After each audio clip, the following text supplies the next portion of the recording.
Esto es La Entrevista con Raúl Valladares.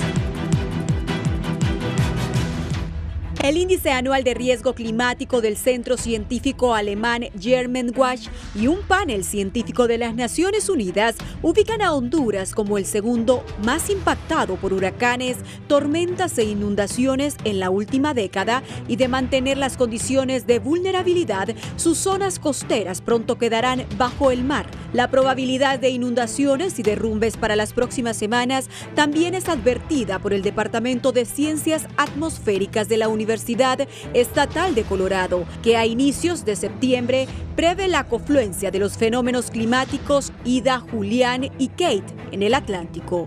Lo que está ocurriendo es algo inusual. En promedio, a la novena, décima y undécima tormenta con nombre que han ocurrido a mediados de septiembre y principios de octubre, subrayó Philip Klotzbach, científico del centro universitario. En las zonas bajas del Valle de Sula, tras 5 días de intensas lluvias en el noroccidente, se reportan saturación de suelos y filtraciones en bordos del río Chamelecón. De ser confirmado, sería la antesala de un verdadero caos por la alta vulnerabilidad producto de los huracanes Eta e Iota a finales del 2020 en el Valle de Sula. Las autoridades de la Comisión Permanente de Contingencias COPECO piden a la población estar atentos de los boletines informativos ante el posible ingreso de más eventos climáticos en el país. Mientras tanto, el Centro Nacional de Huracanes de Miami monitorea una amplia área de baja presión sobre el Atlántico tropical central, a unas 800 millas al sureste de las Bermudas, que produce lluvias desorganizadas y tormentas eléctricas afectando partes de Nicaragua, Honduras, la península de Yucatán y próximamente el Golfo de México. A comienzos de agosto, el Grupo Intergubernamental de Expertos sobre el Cambio Climático de Naciones Unidas abordó la incidencia de las emisiones continuas de gases de efecto invernadero como punto de quiebre del límite clave de temperatura global. Un poco más de 10 años y un alza de al menos 2 metros de nivel del mar a finales de este siglo. Los resultados resaltan la vulnerabilidad al riesgo climático de los países más pobres, donde las muertes, la miseria y las amenazas existenciales por el clima extremo son mucho más probables. En otro capítulo de vulnerabilidad territorial, el Centro de Estudios Atmosféricos, Oceanográficos y Sísmicos CENAOS confirmó que el temblor de 5.2 grados de magnitud ocurrió a 7 kilómetros del suroeste de Tegucigalpa, Omoa Cortés, a 31 kilómetros al oeste de San Pedro Sula, por interacción de la placa de Norteamérica y el Caribe, y sin reporte de pérdida de vidas humanas ni daños estructurales de consideración.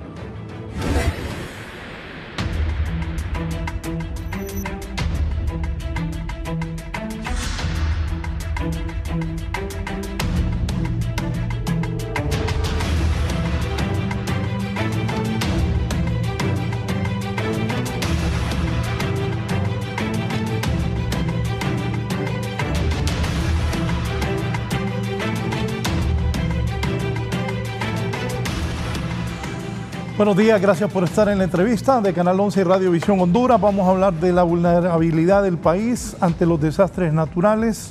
Quiero saludar a don Juan José Reyes de Alerta Temprana. Juan José, gracias por venir. Buenos días, licenciado. Es un enorme placer estar aquí en su programa y compartir con el arquitecto Dino Rieti y con mi amigo José Jorge Escobar. Es un placer. Don José Jorge Escobar, él es especialista en sismología del Instituto Hondureño de Ciencias de la Tierra de la Universidad Nacional Autónoma de Honduras. Bienvenido. Gracias, buenos días a todos. Es un placer estar aquí con ustedes. Voy a presentar a don Max Ayala, especialista en hidrología del Instituto Hondureño de Ciencias de la Tierra de la Universidad. Don Max, buenos días. Buenos días, gracias por invitarme de nuevo y José Jorge y Luis. Mucho gusto por verlos naturalmente, arquitecto Rieti. Bien, gracias. Voy a saludar al arquitecto Rieti y también voy a empezar la plática. Se supone, yo desde niño he pensado que como Honduras es un país donde no hay volcanes, no pueden haber sismos. Pero arquitecto Dino Rieti, gracias por estar aquí. Empecemos la plática entre los 5. ¿Qué pasó ayer? Bien. Hace 10 años pasó igualito. Tuvimos el terremoto de Haití donde murieron 200.000 personas. y inmediatamente hubo un sismo en el Caribe de Honduras. Gracias a Dios fue en el mar y no hubo ningún daño. Miren, nosotros le damos gracias a Dios, no hay otra manera de decirlo, porque el sismo fue fuerte y no ocasionó ningún daño en esa ocasión. Ayer fue en Quimistán y el daño se presentó en la área urbana de San Pedro Sula, del Valle de Sula, en donde coinciden 20 municipios. ¿Y qué sucede? Que nosotros, como usted bien lo declara al principio, somos vulnerables, somos débiles, somos ante la amenaza, somos muy débiles. Entonces, viendo eso, hace 10 años el Congreso Nacional llamó a los colegios profesionales de ver esa calamidad que ocurrió en Haití y nos dijo, miren, es necesario implementar el Código de Construcción. Y nos llamaron para que en forma inmediata procediéramos a presentar nuestros volúmenes, porque el primer volumen lo hizo el SICH, el segundo volumen lo hizo nosotros, el Colegio de Arquitectos, y el tercero está pendiente de parte del CIMEC. Esos códigos esos volúmenes del mismo código fueron aprobados en el Congreso Nacional. Y a la fecha, después de 10 años, después de haber trabajado nosotros intensamente en eso, hicimos un convenio, un acuerdo con el International Code Council. Solo Puerto Rico y Honduras tienen un acuerdo legal con el Código Internacional de Construcción. Y da pesar que ni lo conocen los profesionales, ni lo conocen las alcaldías, no lo conocen las instituciones, y entonces seguimos construyendo las obras nuevas solamente atendiendo en su mayoría a las restricciones estructurales que presenta el código, que dice que seamos muy responsables en la construcción del edificio. Yo recuerdo esa vez que se estaba aprobando el código, ahí en el Congreso nos llamaron a una mesa, estaba el presidente Juan Orlando Hernández como presidente del Congreso, estaban los colegios del SICH en su mayoría ahí, y dijo, ¿están de acuerdo todos? Y me quedó viendo a mí, ajá, arquitecto, y le digo, mira, ¿se va a quedar parado el edificio?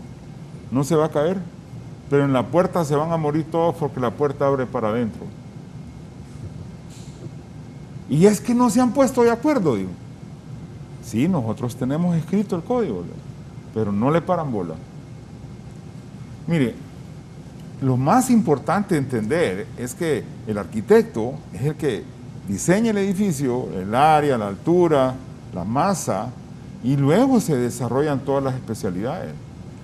Si no se dejan los medios de salida, si no se deja, primero se pregunta, ¿qué tipo de edificio es ese? Por ejemplo, yo a veces le pregunto a la gente, ¿sabes qué es código?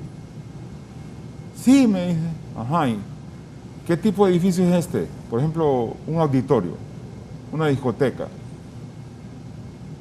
No, pues, un lugar público. No, hombre, ¿qué tipo de edificio es? Porque dependiendo de qué tipo de edificio es, usted responde, ¿verdad? Y dice, voy a ponerle rociadores, voy a ponerle mangueras, porque lo primero que ocurre después de un sismo es incendios. Y entonces, no tenemos ese conocimiento, ¿ya?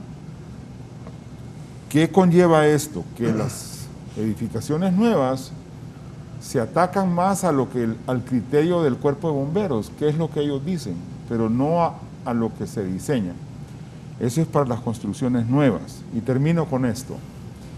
La mayor necesidad en este momento es de hacer inspectores, que los inspectores de riesgo vayan a los edificios viejos de escuelas, de hospitales, de iglesias, porque es ahí en donde usted evacúa a todas las personas que tuvieron calamidad. los edificios que deben de aguantar el sismo o una inundación es el hospital, la escuela, los estadios, ¿me entiendes? Los lugares grandes en donde puede meter gente. Y hacer inspección inmediatamente para ver si pueden resistir. Eso no se ha hecho. El permiso de operación de un establecimiento se otorga sin hacer la debida inspección. Ayer yo miré al ministro de Educación decir que el director de la escuela o el director de educación estaba haciendo inspección de edificios. Él no tiene criterio de eso, hombre. Hay que hacer un histograma, ver qué está pasando.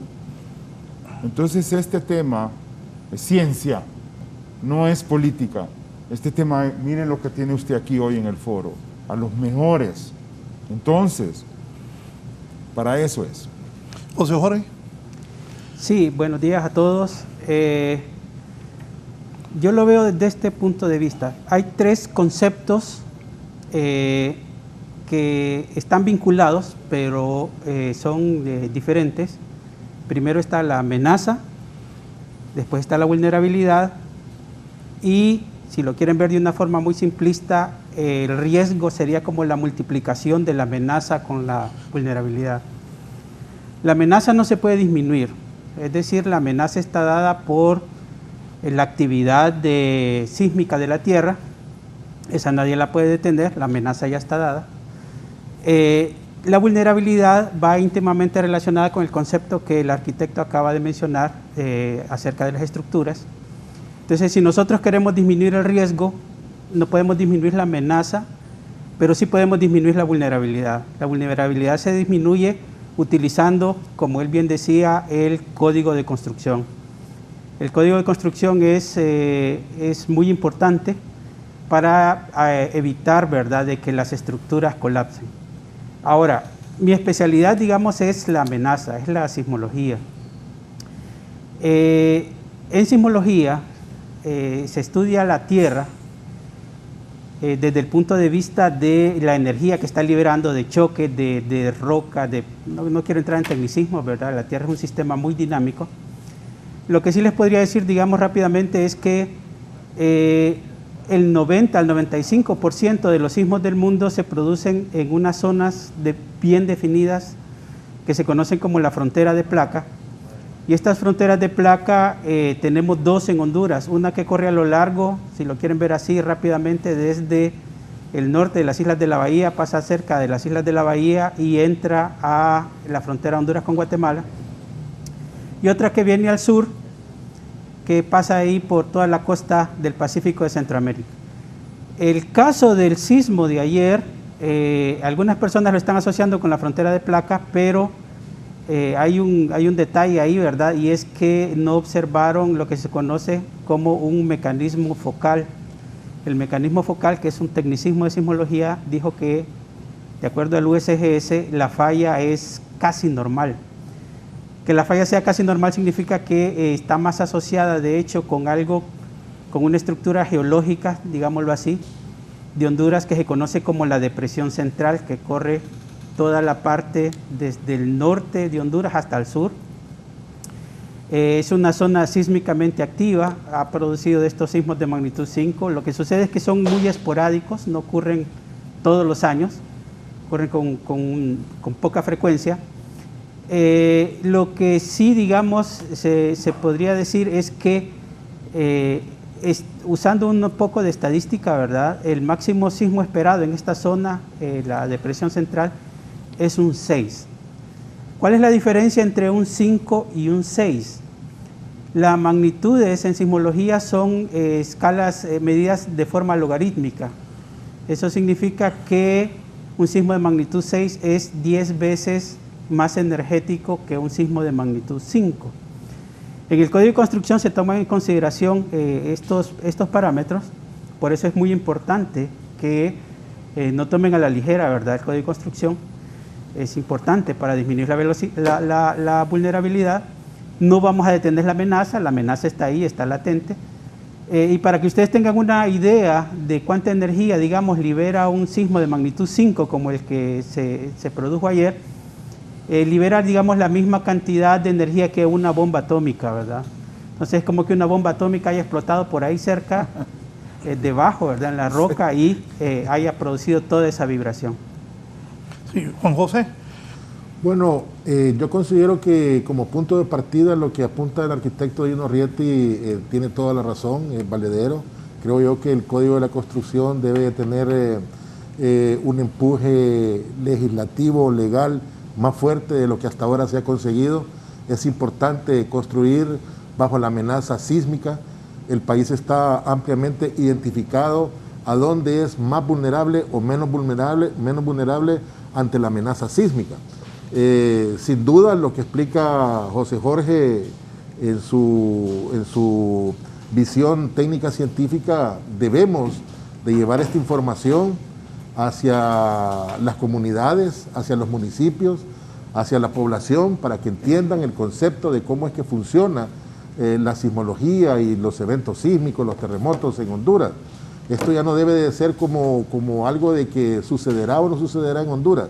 Los antecedentes nos remiten en tiempos recientes al 2009. 7 personas fallecieron en ese 7.2 a 36 kilómetros al norte de la isla de Roatán. Entonces debemos de tener la claridad que Honduras es un país altamente vulnerable a movimientos sísmicos.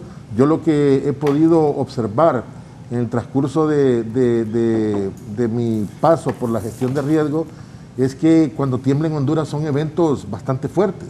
No es así como en El Salvador o Nicaragua, que son eventos de magnitudes más bajas, peligrosos, pero muchos. Aquí no son muchos de bajas magnitudes, pero cuando tiembla realmente se siente prácticamente en gran parte del país.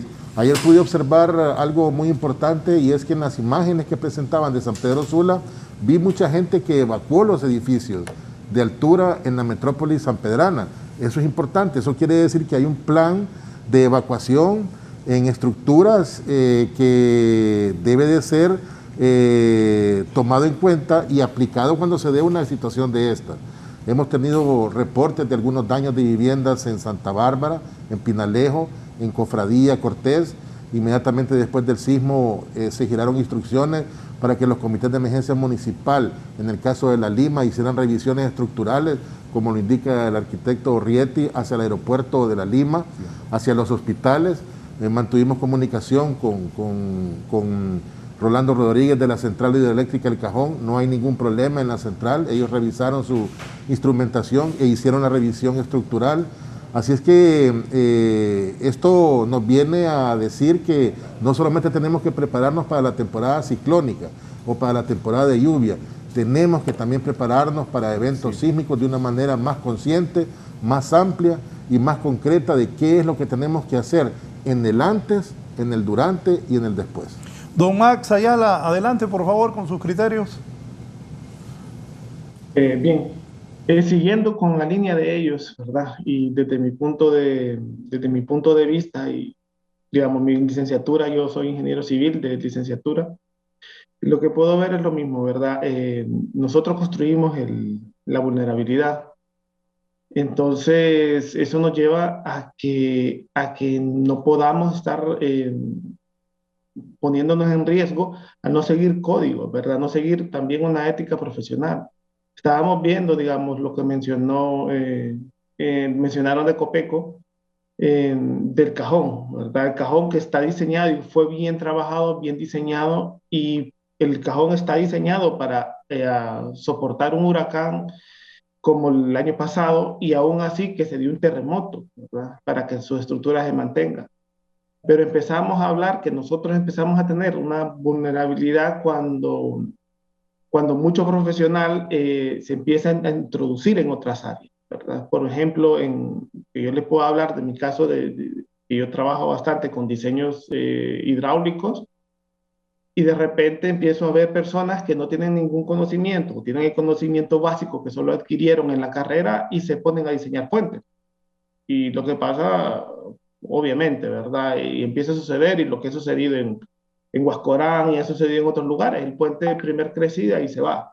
Porque nosotros estábamos empezando a tener nosotros empezamos a introducirnos en otros campos que no nos corresponden o que no somos especialistas, y eso va llevando entonces a que nosotros tengamos una mayor vulnerabilidad, ¿verdad? Ahí lo podemos ver en la parte de deslizamiento, lo podemos ver en la parte de incendios, sequías, porque a veces desoímos el conocimiento de los especialistas, también desoímos y no tenemos el camino de buscar al verdadero especialista, ¿verdad? Siempre mucho entra la parte económica, ¿verdad? Empezamos a buscar dónde ahorramos dinero o no hay dinero para hacer X o Y estudio.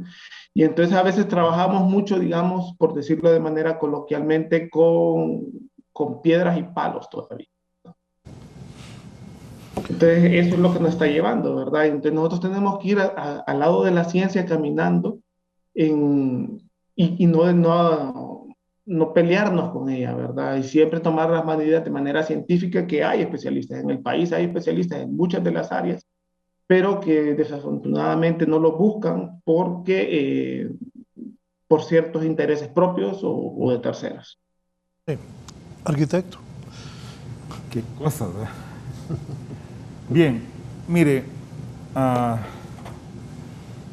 yo creo que tenemos que dar un salto ya y empezar a actuar. Primero es prevenir. La prevención implica... Pero cuando dice tenemos es toda la sociedad. Uh-huh. Por ejemplo, Reyes tocaba algo. Hay alarmas de sismo. ¿Usted ha escuchado que hagamos un simulacro? ¿Cuántos sismógrafos sirven en el país? Es una buena pregunta. La USGS tiene funcionando uno en Tegucigalpa. La Universidad Nacional ha estado instalando algunos de periodo muy corto, debo admitir. ¿Fincas marinas? ¿Perdón? ¿De fincas marinas, creo? No estoy seguro si está funcionando o no. El problema es el mantenimiento. No se le quiere dar mantenimiento al equipo. La red de sismógrafos no sirve. Tenemos que dedicarle unos $100,000. Sí, hombre. Mire, aquí en Honduras, y el otro día había un reporte, el mar se está llevando Cedeño y nadie dice nada. La erosión costera. Pero mire, todos los años ocurre. No, correcto, yo tenía una casa ahí y se la llevó el mar. Ese plan, ¿te acordás de ese plan? Sí, oiga, claro. Ese plan lo tenemos resuelto desde hace 12 años. Sí, definitivamente que la instrumentación es factor fundamental para poder medir cómo va avanzando la vulnerabilidad ante la monitoreo parte de los sísmica. ríos.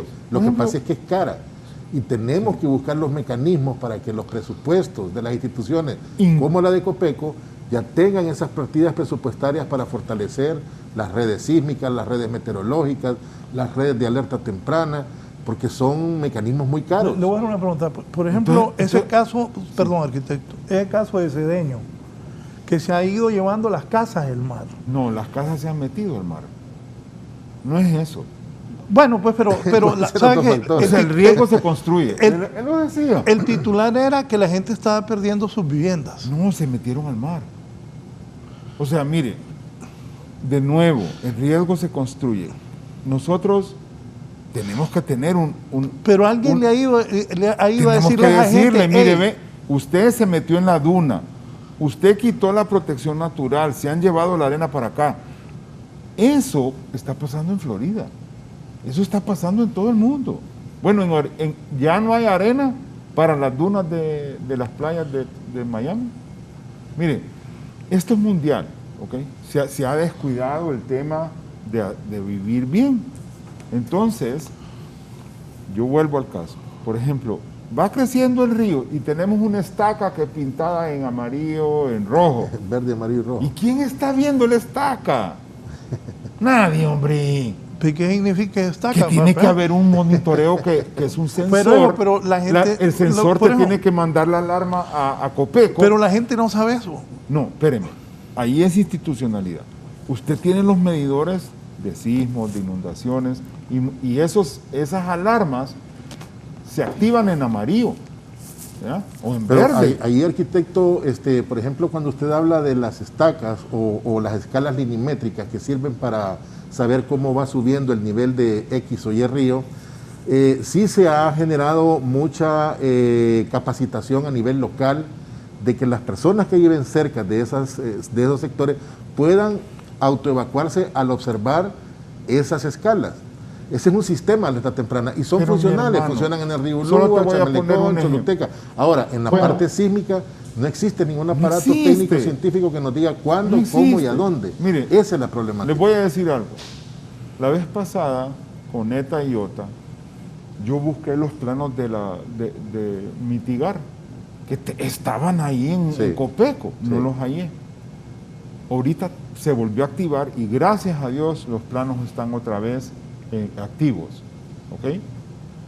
Ya podemos ver qué zonas son las inundables y tenemos todos los instrumentos. ¿Ok? Ahora hay que trabajar con la gente y decirle, miren, si bien nos traes aquí para que hablemos la verdad. Entonces en un mes vienen las lluvias. ¿Qué hemos hecho? Nada. ¿Gastar dinero para qué? No, eso se hizo antes de mayo. Pero tenés que comienza la temporada de lluvia. A evacuar, claro, a enseñarle. Miren, tiene que hagamos ser una un constante, simulacro de una evacuación, hombre. Que hagamos un simulacro de evacuación de edificios. Mire, allá en Estados Unidos se activan las alarmas de los edificios una vez al mes. Sí. Y hacen la evacuación del edificio una vez al mes. Para aprender. O sea, esto no es un libro. Esto no es la autoridad, esto es el pueblo. Tiene que aprender. Por ejemplo, Guatemala tiembla todos los días. Yo estudié ahí. Sí. Entonces nosotros sabemos qué hacer, pero igual yo llamo a esta oportunidad que tú nos das, Raúl, para decirle tanto a la población como a la autoridad que urgen instrumentos, que urge que la autoridad SINAGER en el momento de estas amenazas grandes, podamos responder, hombre. ¿Para dónde irse en la Lima si llueve? Sí. A ver, voy a decir, en Cuba, yo estuve en un congreso ahí con unos cubanos, ni bola nos querían parar porque decíamos que eran golpistas. ¿Así? Pucha, yo le dije, mirá, nos venimos levantando, denos oportunidad. Esa gente sabe si su casa se inunda porque está en la zona de inundación, esta familia se va donde su tío, esta familia se va donde su abuelo. No tiene que tener albergues, hombre, cada quien sabe dónde irse. A veces la incredulidad es un factor determinante en las acciones de la población. Así es. Porque las alertas, las alarmas se emiten, pero cuando hay incredulidad, no, aquí no ha pasado nunca eso. Y cuando reacciona es que el agua la tiene hasta el cuello. Entonces, a veces los llamados que hacemos como instituciones de gestión de riesgo no son percibidos por la población. Hay que capacitar, eso sí. Hay que capacitar y en eso estamos conscientes. Sí, en enero, Max Ayala, comentarios. Bien, yo le puedo hablar un poquito de la perspectiva de lo que yo aprendí. Juan José sabe que yo estuve hace un poco más de 10 años trabajando en Copeco y se ha hecho esfuerzos. Estando yo ahí en Copeco, teníamos toda la instrumentalización, pero ¿qué es lo que pasa, verdad? El hondureño no colabora. Teníamos una gran estación de red, unas telemétricas instaladas por el USGS y otros también fondos de hondureños, y el hondureño miraba una estación de esas y lo primero que iba a hacer es a robarle piezas. Algunas les podían servir como paneles solares y otras simplemente hay que destruirlas. Y eso sucedió en la mayoría de las estaciones. Seguidamente, ya estando fuera yo de Copeco, creo que el gobierno de España también donó otra red de estaciones. Copeco instaló muchas en puentes. Y ahora, si usted las va a buscar, solo mira la estructura que estaba de protección, ¿verdad? Porque el hondureño no puede ver algo ahí porque rápidamente va a robarlas. Ahora están intentando, ¿verdad? Bueno, la experiencia ahorita también del ENE instalando estaciones que las ponen casi como a más de 20 metros de altura para que no se roban el instrumento y la gente en la noche va con una escalera, la arma, una escalera alta y se la van a robar. Entonces tenemos ese problema, ¿verdad? Que tenemos que estar enseñando a las personas. La otra es la difusión de la información, ¿verdad? El último proyecto que tenía Copeco del Banco Mundial, si se recuerda, Juan José, el PGRD, hizo un trabajo grandísimo en el Valle de Sula. En todos los lugares, en los municipios, recuerdo, creo que eran como 20 municipios del Valle de Sula, si recuerdo bien, todos tienen planes, sistemas de alerta, áreas de inundación, rutas de evacuación, dónde tenían los albergues. El problema es que después quedan engavetados. Todos esos trabajos se compartieron a las alcaldías y se hicieron cabildos y se hicieron socializaciones en todos esos lugares. Pero a la hora de la hora o a la hora, eso queda engavetado, ¿verdad? No hay un seguimiento institucional. Y al final, y el hondureño también no tiene eso de conocer las alarmas, ¿verdad? Y lo vimos con ETA. La gente pensaba, no, aquí no está lloviendo en el día, cuando mucha gente no entiende que para que a ellos le llegue la inundación no necesita que esté lloviendo donde están ellos, que está lloviendo en Occidente, que esté lloviendo en Copán, que esté lloviendo en Empira, que esté lloviendo en Santa Bárbara. Y cuando está lloviendo ahí, a ellos 8, 12 horas, dependiendo de las crecidas, a ellos les va a llegar la inundación. Y la gente no sabía y dicen, de repente se inundó, cuando estuvieron más 24 horas antes lloviendo, ¿verdad? Porque ellos no tienen ese sistema. Pero sí hay canales de difusión nada más que no están socializados. El hondureño no tiene, ¿verdad? Ni en la currícula escolar, ni en la universitaria se está introduciendo la parte de la gestión de riesgo, ¿verdad? Digamos, la universidad tiene su maestría en gestión de riesgos, ¿verdad? Algunas clases está en gestión de riesgos. La Facultad de Ingeniería Civil está introduciendo la parte de gestión de riesgo y cambio climático también en la currícula para que nosotros vayamos viendo eso, porque nosotros siempre vamos a estar, ¿verdad? En ese punto, como estaban diciendo, siempre se van a dar sismos, aunque en menor medida. La parte climática siempre la vamos a tener, ya sea como ciclón tropical o huracanes, todos los años vamos a tener que estar esperando una situación igual, ¿verdad? En mayor o en menor medida, pero que siempre nos puede suceder, ¿no? Sí, tal vez yo quisiera hacer una observación, porque creo que se ha mencionado tangencialmente el asunto y es realmente importante, es el asunto de la instrumentación. Los ingenieros requieren medidas cuantitativas, ellos no pueden trabajar con opiniones, ellos requieren un número. Esos números normalmente son obtenidos a través de la instrumentación. Es extremadamente importante en todos estos campos instalar estaciones instrumentales que digan qué es lo que está sucediendo. Es como seguirle la pista, ¿verdad?, de qué características tiene el fenómeno que nosotros estamos estudiando. Para darles un ejemplo, en el caso del código de construcción, el primer paso que requiere el código de construcción es lo que se conoce como la amenaza sísmica. La amenaza sísmica, que es un asunto así medio complicado, ¿verdad?, que relaciona muchos parámetros, requiere que se sepan dónde están ocurriendo los sismos, a qué profundidad, con qué magnitud, cuáles son las relaciones de atenuación, etcétera, etcétera, porque eso le da una idea al ingeniero de qué tan amenazada puede estar su estructura. Ahora, estos estudios de amenaza sísmica requieren, obviamente, un conocimiento relativamente bien detallado de las zonas sísmicas que pueden afectar la estructura. Estos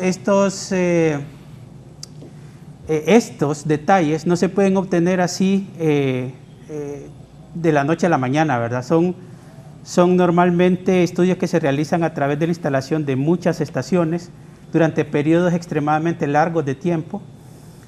Por ejemplo, el cajón no fue hecho así, ¿verdad?, sin ninguna instrumentación. Primero se hizo un estudio de análisis de amenaza sísmica, donde una compañía, si no recuerdo, creo que fue la Motor Columbus, ellos instalaron su propia red de estaciones alrededor de lo que sería la cortina del cajón y realizaron un estudio, que es un estudio famoso, ¿verdad?, el de Stanford, acerca de la amenaza sísmica de ese punto en particular.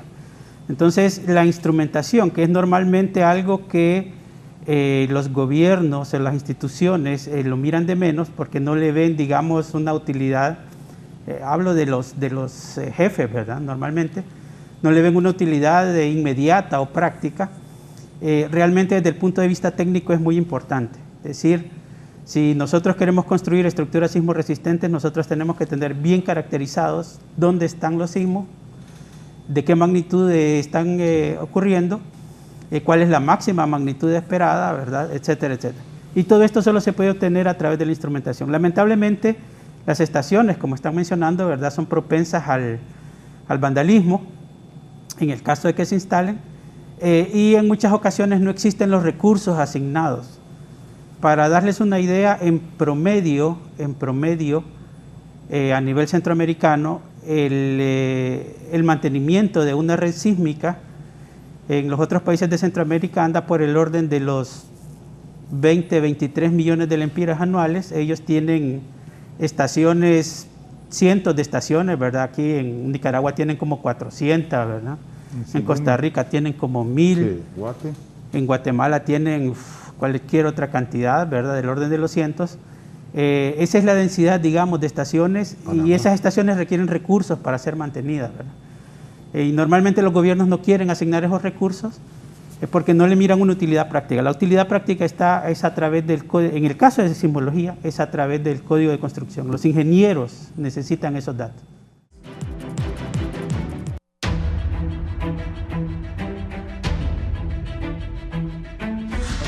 Bien, continuamos. Aquí tenía una plática interna a sello, ya nos la van a contar, pero yo siempre he hablado con el arquitecto.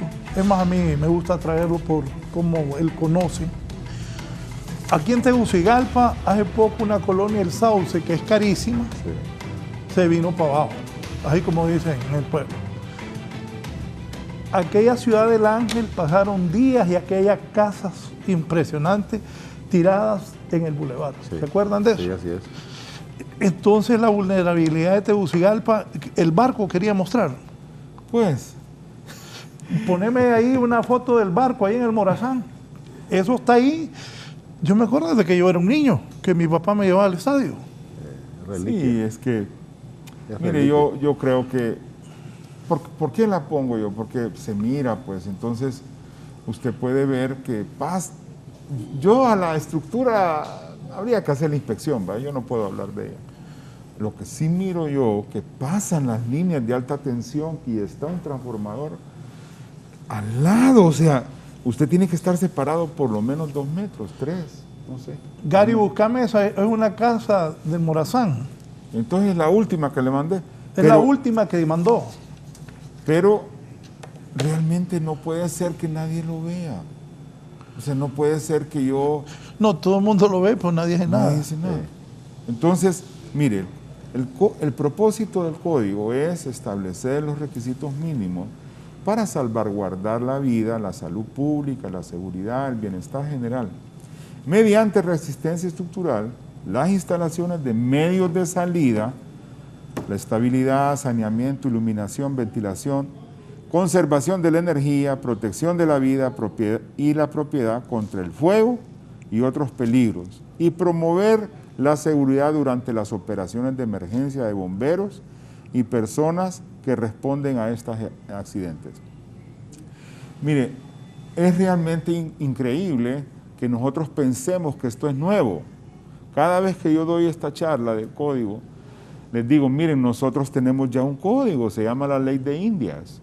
Los españoles, cuando hacían las ciudades, tenían su código, se llamaba la Ley de Indias. Y hay un título quinto que habla de las poblaciones, y usted mire cómo se funda Comayagua, es así. Y dice, ordenamos que habiéndose resuelto de hacer una población o provincia, se consideren, y empieza a describir todo lo que deben de considerar para hacer una ciudad. Decime una ciudad que se haya fundado moderna con alguna visión. O sea, Choloma era un pueblito de 8,000 habitantes y hoy tiene casi 500,000 de habitantes. Sí. Y dicen que quieren sedes. No, hombre, si esa es una sede, se crió alrededor de las maquilas.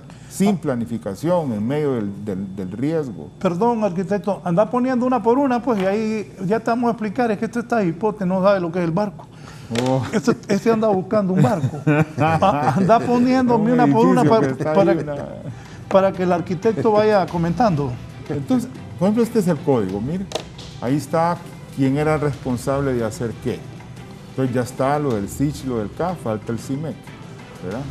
Entonces, esto es de obligatorio cumplimiento. Ayer yo estaba en una reunión con los arquitectos donde yo trabajo y les decía, ¿cuánto dura esa puerta para el fuego? ¿Ah? Es la que venden en Laracho, hombre. O sea, no sabemos ni cuánto dura para fuego, ¿qué?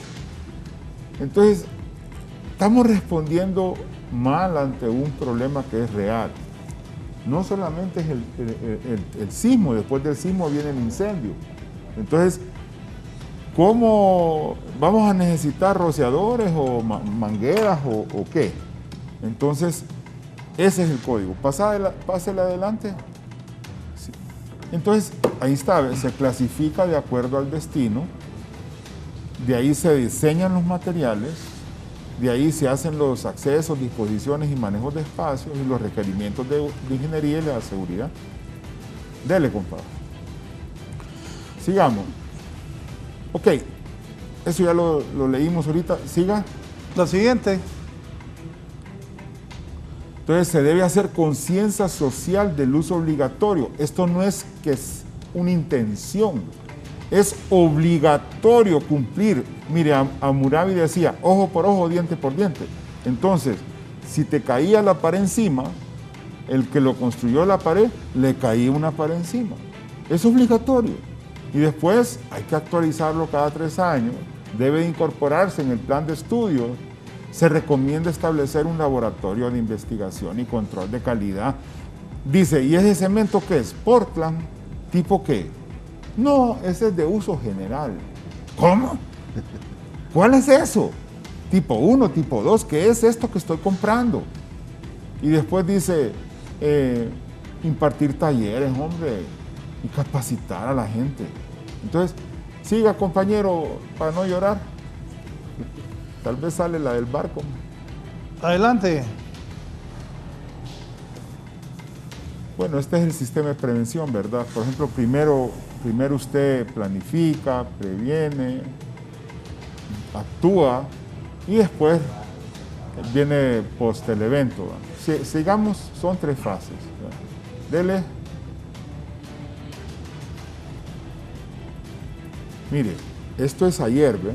Sí. Esto es cómo está activo ahorita toda la zona de amenazas. Ahí se puede ver ayer. Vea usted que ahí está todo, Honduras está ahí donde está esa mancha verde en Centroamérica. Viene una tormenta fuerte. Entonces, tenemos que estar no alarmando, pero sí planificando. Hay buenas noticias en relación a esa onda tropical, porque en las últimas 12 horas ha cambiado su giro. Ya no es tan cerca de territorio centroamericano, Honduras.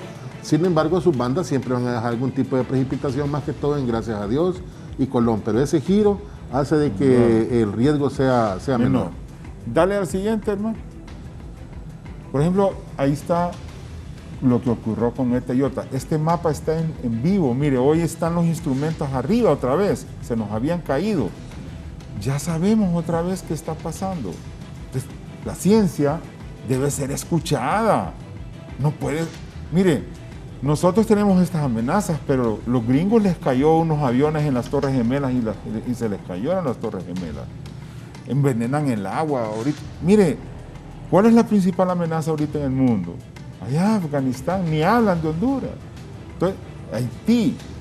Pero ese es el estudio que tenemos que dar en la universidad. Mire, dele, compa. Ahora sabemos en qué se gasta.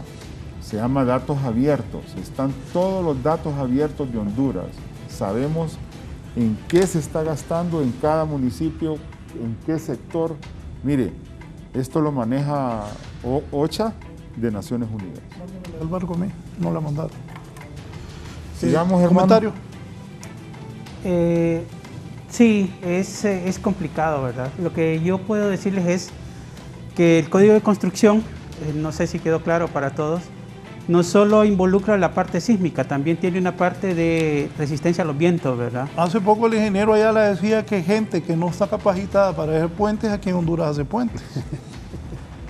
Bueno, sí, definitivamente hay personas, ¿verdad?, que se toman esas atribuciones que no debería. Hay personas especializadas, por ejemplo, a mí cuando me hablan de estructuras sismo resistentes, yo los remito al especialista, ¿verdad? Al ingeniero. Hay ingenieros estructurales, hay arquitectos que son los que están diseñando esa parte. Yo me concentro en la parte sismológica, que la parte sismológica es, por decir algo, el preliminar, es la información que los ingenieros que van a hacer estructuras sismo resistentes están utilizando. El problema aquí reside, ¿verdad?, en que si nosotros le damos datos incorrectos a los ingenieros van a diseñar de forma incorrecta.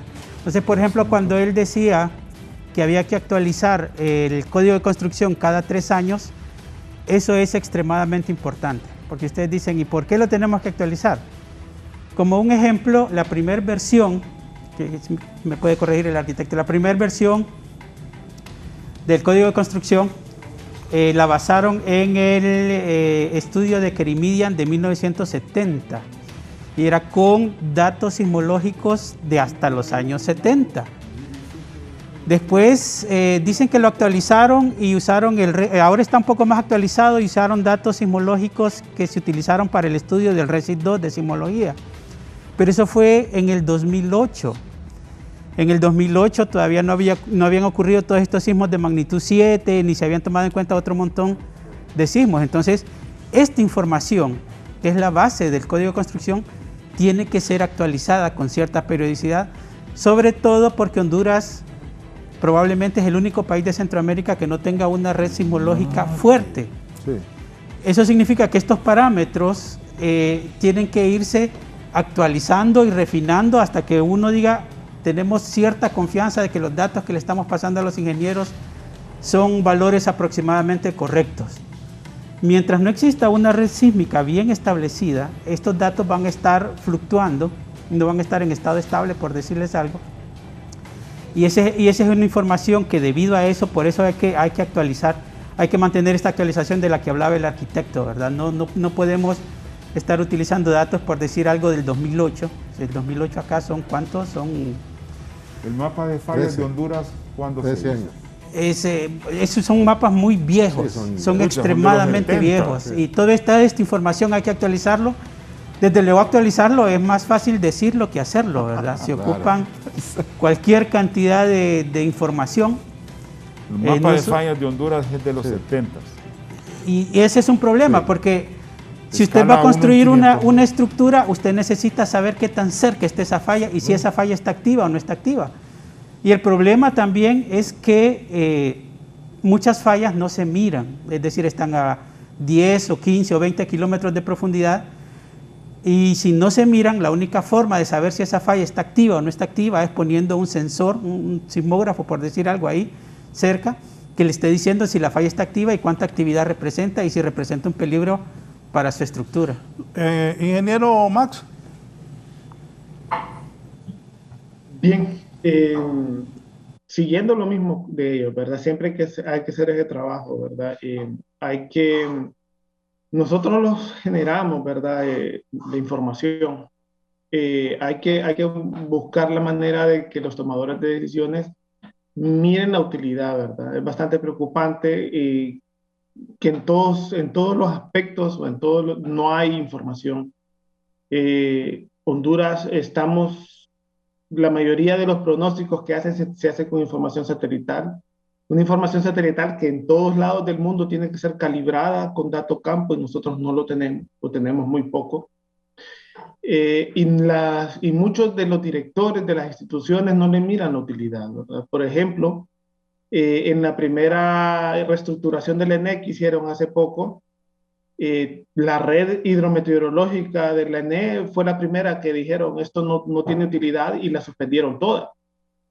Pasaron como 5 años ¿verdad? Que el ENE no medía ningún parámetro, ¿verdad? No medía niveles, no medía lluvia. Con el trabajo interno de los especialistas que hay en el ENE, intentar hacer conciencia a los tomadores de decisiones que sí era necesario y están restableciendo toda su red de nuevo. Y ahora lo preocupante, o por lo menos desde mi punto de vista, que me preocupa es con esta nueva reestructuración que están haciendo, al final esa red que estaban diciendo al principio del programa, que muchos no le miran la utilidad, no le miran el beneficio, se vuelve a caer. Entonces nosotros estamos sobre eso, ¿verdad? Siempre estamos avanzando, damos 2 pasos y después damos 3 pasos hacia atrás. Y muy difícilmente va a poder trabajar así, ¿verdad? Para el diseño de las obras hidráulicas o muchos de los estudios se utiliza información del 2000. La última actualización que se hizo de comportamiento de las lluvias extremas en Honduras se hizo en un trabajo que pagó el FIS, un manual de referencias hidrológicas, donde ahí estaban todos los fenómenos extremos o cómo se comportaban los fenómenos extremos. A la fecha, 20 años después, seguimos utilizando, sin ver o incluir la variabilidad climática que se ha dado en este tiempo, efectos cambio climático también, que de una u otra manera afecta. Y seguimos trabajando, o sea, sí, la mayoría de los especialistas siguen trabajando con las uñas, viendo de dónde sacan información, ¿verdad? Porque no tenemos una red que facilite este trabajo. Por eso es muy difícil para los especialistas en todas las ramas trabajar, digamos, en este país, porque la mayoría del conocimiento o lo que se trabaja ya con dato existente. Y aquí se tiene que generar mucha información para llegar a un trabajo lo mejor presentado, ¿verdad? Utilizar mucha modelación, utilizar mucha computación, que en otros lugares ya no se necesita, ¿verdad? Entonces sí necesitamos que se trabaje ese punto, ¿verdad?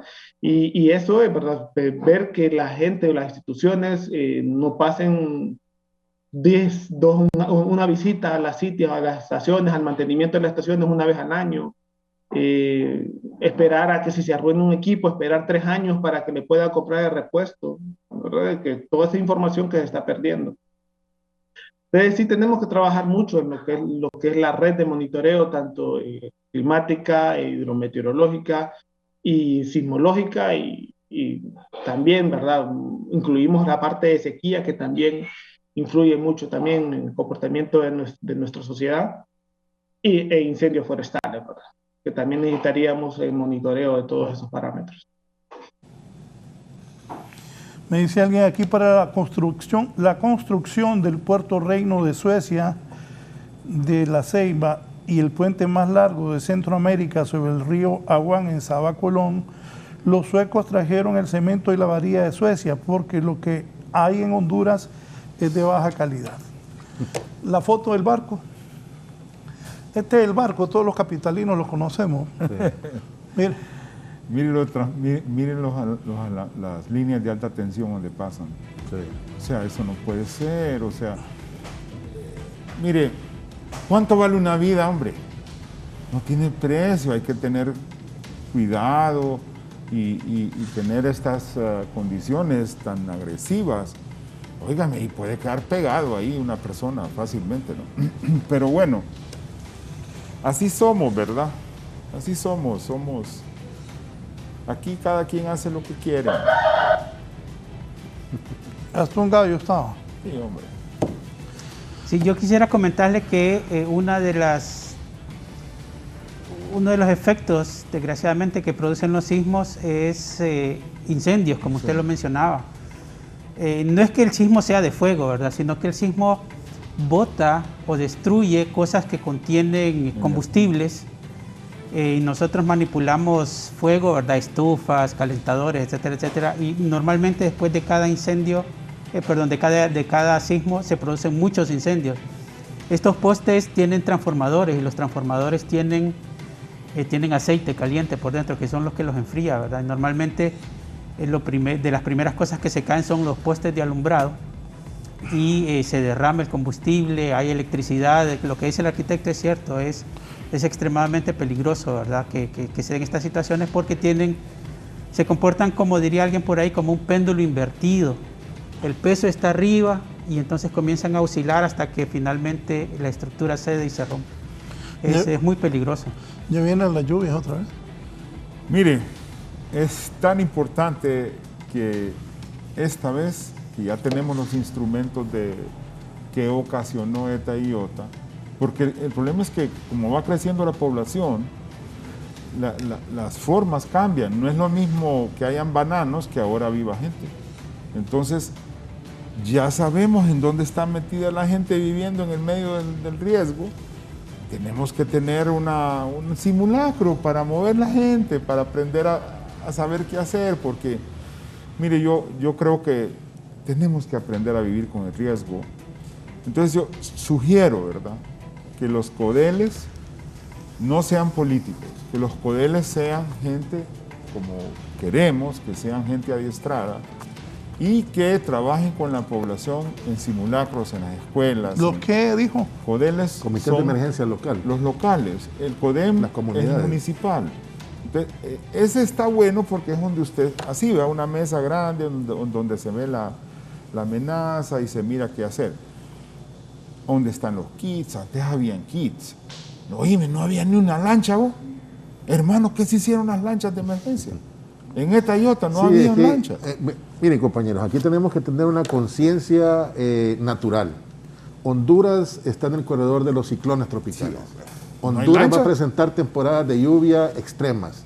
Esa realidad no la podemos cambiar. Ante la falta posiblemente de tecnología para tener equipos de medición hidrológica o sísmica o lo que sea, la preparación. Una pregunta. En los 298 hemos trabajado fuertemente preparando los comités de emergencia municipal, responsabilidad de los alcaldes. Y las lanchas también reducir la vulnerabilidad de sus zonas. Esa pregunta es importante porque yo me acuerdo que mucha gente me llamaba y me decía que no habían lanchas en el norte para ETA y IOTA. ¿Se encontraron? lanchas. Sí, es que cuando usted menciona que no habían lanchas en ETA y IOTA, también podemos decir que se dejó de construir sobre polines, por ejemplo, ¿verdad? Eso aumenta la vulnerabilidad de las personas que viven en zonas inundables, pero la realidad de ETA y IOTA es otra que no se divulga mucho y es la reacción de las instituciones que previnieron con suficiente tiempo lo que podía suceder. La incertidumbre, la incredulidad jugó un papel fundamental. Al final debemos de hacer una valoración, compañeros, y creo yo que vale la pena hacerla. ¿Por qué cuando Mitch, tanto desastre y tantas personas fallecidas? ¿Por qué con 2 ciclones tropicales, ETA y IOTA, en menos de 15 días, lamentablemente fueron 125? Lamentable. Pero tuvo que haber sido más. ¿Qué fue lo que pasó ahí que pudo haber funcionado? Entonces, al final, me acuerdo yo que en las últimas 8 horas, antes de que llegara la segunda crecida del río Lúa al Valle de Sula, nosotros le decíamos a la población, evacúe hacia cualquier punto alto. Por eso el montón de personas sobre los techos, sobre los árboles, porque se les avisó con tiempo de que se fueran a los sitios adecuados, identificados en los mapas de vulnerabilidad de la zona del Valle de Sula. Entonces tenemos que retomar el tema de gestión de riesgo, arquitecto, implementarla en la currícula educativa. Mire, para que podamos desarrollarnos con esa cultura de gestión de riesgo. Solo les voy a mostrar esto, voy con Shirley Martínez. Está desde el sector Playita de Chamelecón, bordos del río Chamelecón, uno de los lugares más vulnerables por las tormentas. Adelante, por favor, Shirley.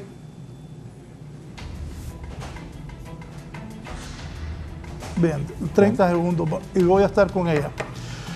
Porque Dios quiera que eso no vuelva a pasar. Los bordos también tienen que ser revisados después de este evento. En el 2009, los bordos sufrieron daños severos, fisurados internamente y por ahí colapsaban cuando el río Ulúa o el río Chamelecón subían su caudal. Esa es una acción que se está desarrollando en estos días, porque no solamente es la estructura, el hospital, el aeropuerto o la central, también los bordos deben de ser revisados y esa es una acción que se terminó ayer después del evento sísmico. Aquí yo considero de que también hay que generarle una cuota de responsabilidad a los gobiernos municipales. Debería en los presupuestos municipales por lo menos el 1% de identificarse que sean fondos que deben de ser utilizados en gestión de riesgo, en reducir su vulnerabilidad municipal o comunitaria. Eso es exacto, eso es interesante y también hemos venido trabajando en implementar en la currícula educativa la gestión de riesgo. Ok, vea usted, y yo creo que ahí Max nos puede ayudar. No solo es hacer el bordo, necesitamos tenemos que tener esclusas para poder, porque llega un momento en que el bordo mismo no deja drenar el río.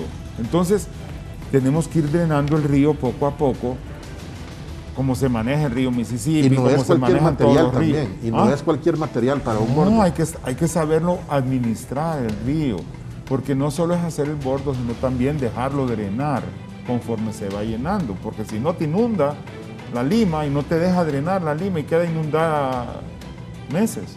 Entonces, yo creo que esto ya no puede seguir pasando. Los hidrólogos como Max y la gente científica tienen que empezar a trabajar en sismos, en inundaciones, y los instrumentos como el código, las inspecciones, deben de mejorar y quitarnos la vulnerabilidad encima. Ese es otro factor, arquitecto, y permítame decirlo, no podemos tener la información en islas. Sí, un poquito por aquí, otro poquito por allá, otra información por allá. Tenemos que concentrarla. Ahí como yo que me la robo. No, bueno, tenemos que concentrarla para que se le pueda dar la utilidad que se requiere en función a reducir la vulnerabilidad de las zonas que ya están debidamente identificadas. Pero esa información pongámosla a disposición de la mesa técnico-científica, sí, analicémosla y saquemos conclusiones. Ayer que pensé hacer este programa, por eso mandé a Shirley ahí. Ingeniero Max, sobre estos bordos. Bien, tenemos que tener algo bien claro. Ningún país del mundo ha logrado controlar inundaciones. En Estados Unidos con los huracanes, con Irma y otros, hubo inundaciones, creo que en Houston o Boston, no recuerdo dónde muy bien. Vimos hace unos meses, vimos cómo se inundó Alemania. Vimos inundaciones en Asia también. O sea, es algo que nosotros, por más que queramos invertir, nunca vamos a poder controlar una inundación. Preocupa los bordos, ¿verdad? Los bordos, tenemos que tener bien claro que los bordos no están diseñados para eventos como el huracán Eta, el Iota, el Mitch, ni el Félix, ¿verdad? Que fue el que hizo grandes desastres en el 2008, si recuerdo bien. Estos son para los eventos, para las crecidas de septiembre y octubre. El río en este mes, septiembre, octubre, su nivel va a empezar a subir aproximadamente unos de 4 a 6 metros. Entonces, ¿qué es lo que va a pasar? O en ese sitio, si ese bordo no está finalizado, se va a empezar a inundar sitios que estaban protegidos por el bordo. Ahora ya les queda muy poco tiempo. Los pronósticos o lo que se está diciendo, los escenarios para septiembre y octubre, dicen que septiembre va a andar un poquito abajo del promedio de lluvia, ¿verdad? Normales de los últimos 30 años. Pero quiere decir que siempre va a crecer el río, ¿verdad? Que siempre va a subir, como les dije, unos 4 metros. Entonces va a limitar los trabajos de rehabilitación de los bordos. Entonces las personas donde el bordo no está terminado en estos momentos tienen que estar muy pendientes, porque una pequeña crecida del río Chamelecón o del río Ulúa va a inundar, van a ser inundaciones locales, no va a ser una inundación tan grande como lo que se dio el año pasado, pero sí van a haber sitios, pero especialmente donde los bordos están debilitados o simplemente no se han terminado de construir. Porque así como está el bordo en esos momentos, lo que se va a dar es una gran arrastre de sedimento. O sea, el río se va a llevar gran parte del bordo de nuevo porque no hay una protección. O sea, los bordos tienen que ir, como lo dijo Juan José, es un material especial, compactado lo suficientemente para volverlo impermeable y con una barrera viva que evite la erosión, que va a provocar las velocidades que puede alcanzar el río en ese sitio. Entonces, en ese sitio, justo en ese sitio, es un sitio de riesgo ya para septiembre y octubre, que muy difícilmente ese trabajo va a estar finalizado para mediados de septiembre, que se espera que sea la actividad o que sea lo más fuerte en esos momentos, desde el mes de septiembre, ¿verdad? Octubre también se espera que esté un poco arriba de la lluvia, ¿verdad? Que es el segundo mes más lluvioso en Honduras. Ahora bien, esperemos a ver que no se dé un ciclón tropical. Ya tuvimos el primer aviso, ¿verdad? Que cambió su ruta, iba a bordear casi paralela la parte de la costa atlántica, y ahora se va a ir dirección noroeste, en dirección a la península de Yucatán, ¿verdad? Entonces eso alivia un poco. Pero siempre tenemos que estar pendientes, ¿verdad? Y lo que dijo Juan José, nosotros estamos en la ruta de los huracanes, estamos en la ruta de los ciclones tropicales. Todos los años nos puede dar uno, puede llegar uno. No es que va a venir uno cada 20 años, no. O sea, desde el 80 al 2020 aproximadamente como 13, 14 huracanes han pasado. La trayectoria que tomó el huracán ETA ya se ha dado. O sea, creo que GER tuvo la misma trayectoria del ETA en el 93, en el 96, en el 98, el Mitch, que es el que mayor daño causó. Y también, o sea, esa parte de que no, es que ahora estamos mejor preparados. En realidad no estamos tan bien preparados. No, lo que pasa es que las condiciones, o sea, no es solo que el huracán venga, sino cómo va a destruir su lluvia, cuánto tiempo va a estar y qué otros fenómenos se van a estar, ¿verdad? Por ejemplo, el Fifi fue un huracán que bordeó las costas, pero se asoció con una baja presión del Pacífico, generando bastante lluvia en el occidente, ¿verdad? El Mitch se mantuvo estático por una masa de aire fría, ¿verdad? Que hizo que no se moviera. Y así cada uno va a tener sus diferentes peculiaridades y particularidades, ¿verdad? Entonces tenemos que estar sabidos que siempre vamos a tener un evento así, ¿verdad? Y entonces en estos momentos lo que toca ahorita, que lo que le toca a la población y lo que le toca a Copeco es estar pendiente de los lugares donde los bordos no han sido terminados, porque son lugares potenciales que con una pequeña crecida, que sí se van a dar, crecidas en septiembre y octubre, sí se van a dar tanto en Chamelecón como en el Ulúa, pues van a haber desbordamientos e inundaciones locales. San Pedro, Shirley, ¿dónde es eso? ¿Dónde es exactamente dónde está, Shirley?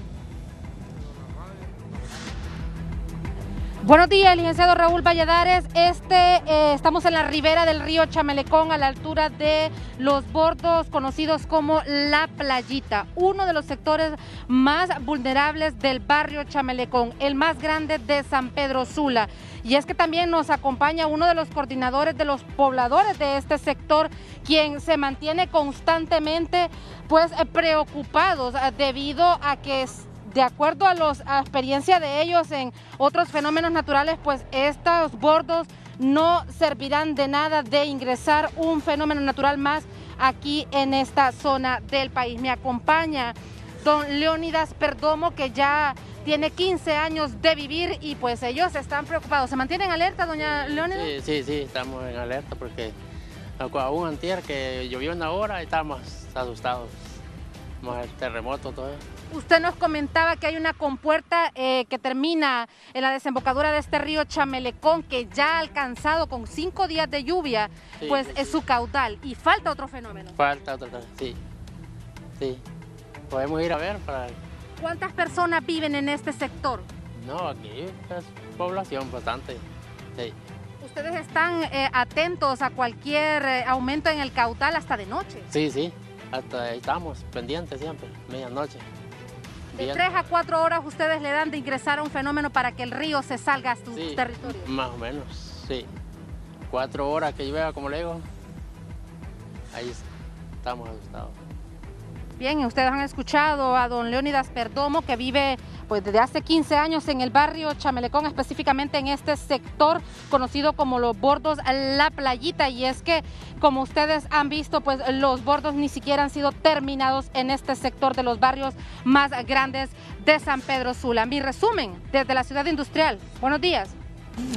Buenos días, gracias Shirley. Voy a las conclusiones, voy a iniciar con el ingeniero Max Ayala. Conclusiones, ingeniero, y recomendaciones. Le agradezco su participación esta mañana. Sí, gracias por invitarme. Pues nosotros, por poner un ejemplo de lo que está sucediendo a nivel nacional, El sauce, lo que sucedió en el sauce, si usted recuerda y lo comentaron, es lo que está sucediendo a nivel nacional. Nosotros estamos invadiendo muchas partes de las montañas sin una buena gestión, ¿no? Estamos degradando el suelo, lo estamos destruyendo, ¿verdad? Destruyendo especialmente el bosque, y eso nos está pasando factura, y eso fue lo que pasó factura en el sauce, ¿verdad? Todos los cerros han quitado toda la cobertura vegetal que había en los cerros, que eran la esponja, que eran los que retenían el agua, para que no saliera como salió, ¿verdad? Que grandes flujos de lodo que se estaban dando. Entonces eso se está haciendo en todo el lugar, ¿verdad? Nosotros estamos especializados,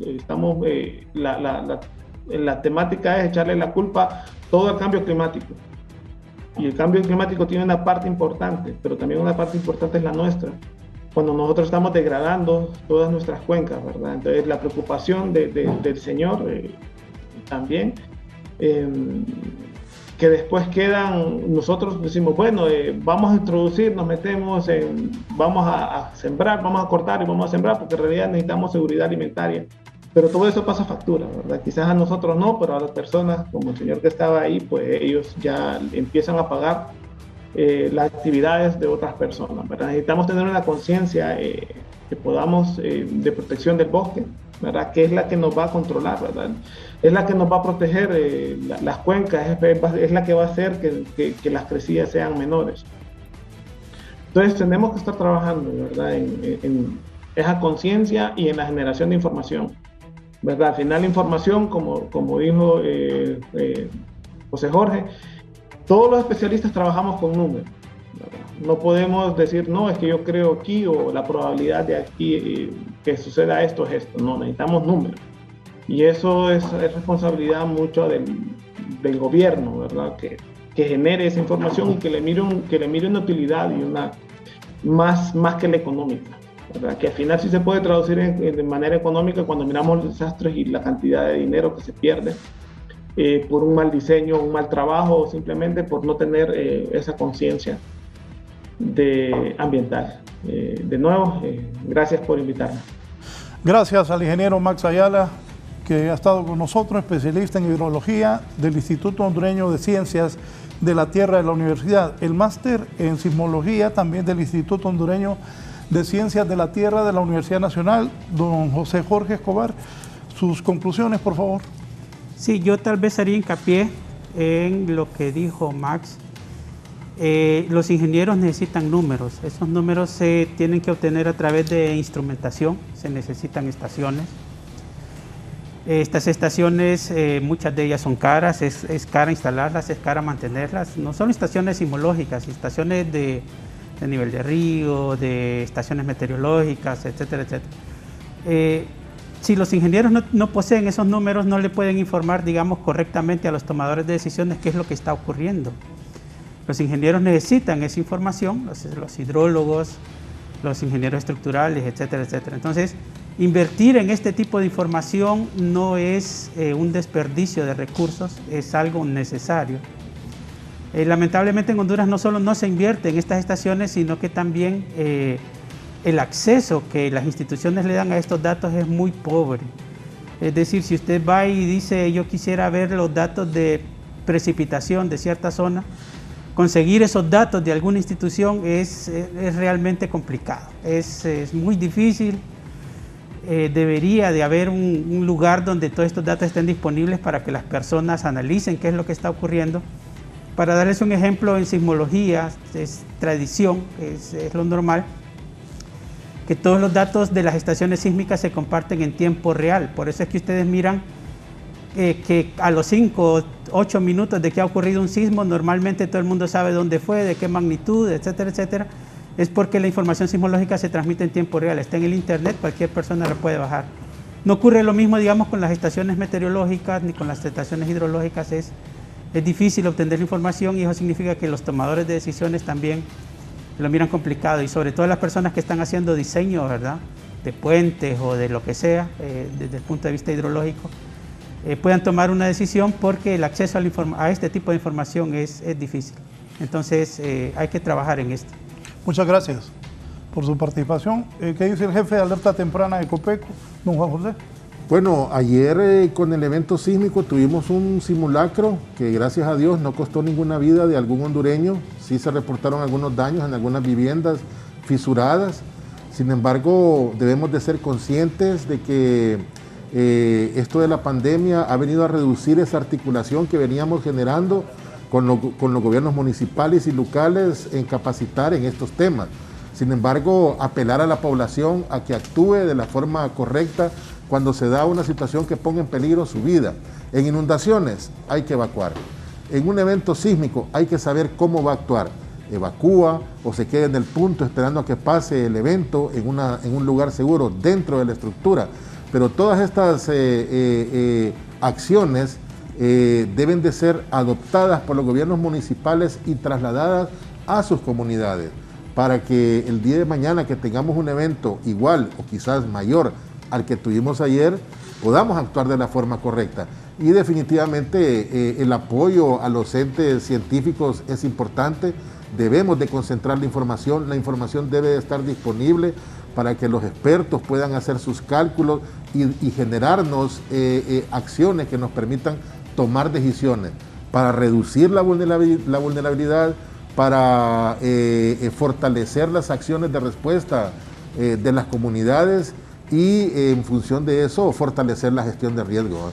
Los sistemas de alerta temprana forman una columna vertical de la gestión de riesgo y es el que avisa, es el que da la alarma de que algo puede poner en peligro la vida de las personas y estamos trabajando en fortalecerlo, a pesar de todas estas situaciones que se han visto en este último año y medio con la pandemia, esos 2 huracanes, pero sacamos conclusiones y en función a las conclusiones que observamos de situaciones anteriores, tenemos que reconstruir y fortalecer a la población. Es un gusto y un placer haber compartido con Max, con José Jorge, con el arquitecto y le agradezco a usted que me haya invitado, licenciado. Gracias, Juan José Reyes, jefe de Alerta Temprana. Vamos a cerrar el tema con el arquitecto Rieti. Sí, ayer me llamó un amigo que quería comprar una propiedad. Me dijo, anda a verla. Entonces yo fui, vi la zona. Es un guindo, así me dijo. Entonces quedó viendo yo, miro que el cerco está rajado, que tiene otra fisura por acá. Me alejo y está el terreno vecino también con otra fisura. Quedo viendo ahí. Entonces busco en el mapa de la ciudad. Ahora la ciudad tiene un mapa en línea, ¿verdad? ArcGIS, se llama GIS-Cloud AMDC-HN, algo así. Entonces, usted busca ahí, mire, ve, la falla está por acá. Hay peligro de deslizamiento. Hablemos de eso. Mire, ahí está el escarpe. Está a punto de venir. Ahí aparece la fisura en el suelo. Nadie dice nada. Pero entonces, ¿qué digo yo? Y esta es mi conclusión. A falta de dinero para tener una fortaleza en Copeco, en la universidad, en todos lados que hacen tanto bien, ¿verdad? Hay que trabajar con la gente. Yo digo así, tenemos que tener un mapa, pero tenemos que tener un portal de la comunidad en donde se escuche la gente. Ahí hay zancudos con dengue, aquí está insalubre, aquí está botándose esta cloaca, aquí está esta fisura, se va a caer esta roca, mire, se está moviendo, para escuchar a la gente. Nosotros no podemos seguir haciendo planificación de libros. Hay unas inversiones enormes en diagnósticos. Yo creo que llegó el momento de decirle a la gente, mire, ve, haga un segundo piso, no puede tener pilotes, pero ahí ponga sus cositas de valor cuando llueva. Mire, ponga su mochila lista para tener ahí sus documentos, para no estar en el techo descalzo, tenga listo todo para subirse al techo que no se queme. Tenga un poco de comida. Entonces, creo yo que trabajar con la gente es lo más importante. Y que Dios nos bendiga, porque yo miro que si no fuera por el Señor, nosotros tuviéramos peores problemas. Así es. Muchas gracias. Gracias a los cuatro por haber aceptado la invitación, un programa muy interesante. Lo repetimos a las 10 de la noche por D Televisión. Gracias. Excelente. Bien, voy a un resumen rápido de noticias.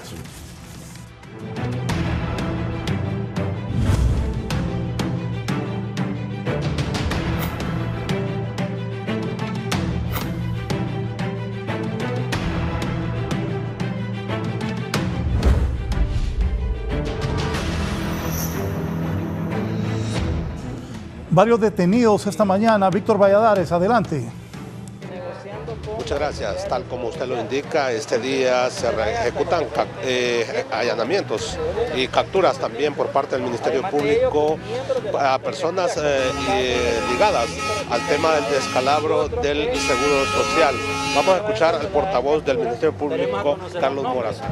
Y también bandos intermedios del Seguro Social, es decir, no solo la alta dirección del Seguro Social participó en estos hechos, porque también jefes regionales y locales de áreas claves participaron para el otorgamiento de estos contratos. Son 14 contratos que se califican por parte del Ministerio Público como leoninos en aquel momento para el Seguro Social, porque se despilfarraron 158 millones de lempiras en obras que, insistimos, quedaron unas inconclusas, las que se comenzaron a hacer, con mala calidad. ¿Qué tipo de obras? Obras de ingeniería civil, de ingeniería eléctrica, obras en el Hospital Regional del Norte, en la clínica periférica de la Calpules, en San Pedro Sula, y en la clínica periférica de la Torocagua, aquí en la ciudad de Comayagüela. Estas líneas de investigación, como la hoy judicializada, demuestran el compromiso del Ministerio Público de llegar hasta las últimas instancias en estos casos. Y valga aclarar que en este caso no queda acá. Hay otras líneas de investigación y que son dineros del pueblo. Parte de lo que el portavoz del Ministerio Público ha dado a conocer respecto a estas operaciones que ejecutan este día. Vamos a ampliar a mediodía sobre estas detenciones. Mientras tanto, una mujer es apuñalada por su expareja, Leslie Xiomara Padilla Rosales, en pantalla, de 32 años, residente en la comunidad de San Luis, fue apuñalada por su expareja Melvin Saúl González Bonilla, hecho ocurrido en la comunidad de San Luis. La mujer recibió 13 heridas de arma blanca, o sea, apuñaladas en diferentes partes del cuerpo que la tienen delicada de salud, relató su madre María de la Cruz Rosales Ávila. Así dejó este hombre a su expareja ahí en pantalla, la señora Leslie Xiomara Padilla Rosales, de 32 años. Por efectos del cambio climático, la seguridad alimentaria de la población está en riesgo, por lo que urge adoptar medidas que fomenten la producción en el campo. Hoy con Guillermo Paz Manueles, les deseo que tengan un buen jueves. Gracias, licenciado Raúl Valladares, y su foro La Entrevista. Bueno, estamos con don Rafael Alegría, él es dirigente de la Villa Campesina, exdiputado del Congreso Nacional de la República, y también busca reelegirse de nuevo al Congreso, diputado. Estamos ahí en la fórmula de candidatos a diputados por Francisco Morazán. Por Libertad y Refundación. Por Libertad y Refundación, definitivamente. Rafael, frente al cambio climático, ¿cuáles son las expectativas para la producción de granos básicos y asegurar la seguridad alimentaria de la población? Guillermo, hace más de 20 años la Vía Campesina advirtió que deberíamos tomar medidas preventivas sobre este cambio climático. La ONU, la FAO, también los organismos internacionales han venido insistiendo, pero como siempre en el país no se hace nada sobre eso. Y hoy está modificado totalmente, ¿verdad?, el régimen de lluvia en el país, ¿verdad? Antes teníamos claro, ¿verdad?, invierno y verano, y estábamos seguros que,